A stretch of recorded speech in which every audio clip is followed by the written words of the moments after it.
सत्यशोधक चळवळीचे कार्यकर्ते, गांधीवादी समाजसेवक, असंघटित मजुरांच्या हक्कासाठी लढणारे ज्येष्ठ नेते बाबा आढाव यांचे आज निधन झाले. वयाच्या 95व्या वर्षी त्यांनी अखेरचा श्वास घेतला. त्यांच्या निधनाने राजकीय, सामाजिक यासह सर्वच क्षेत्रातून हळहळ व्यक्त केली जाते आहे.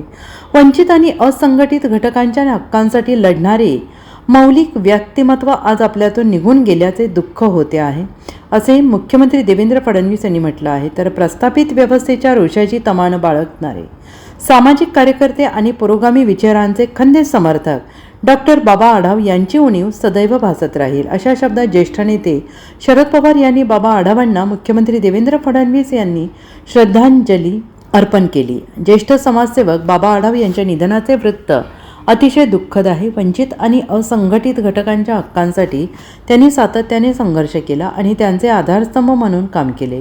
हमाल, रिक्षाचालक, बांधकाम मजुरांना न्याय देण्यासाठी त्यांनी संघटन उभे केले. हमाल पंचायत, एक गाव एक पाणवठा असे अनेक उपक्रम त्यांनी राबवले. सामाजिक कुप्रथांविरोधात त्यांनी दिलेला लढा हा कायम स्मरणात राहील.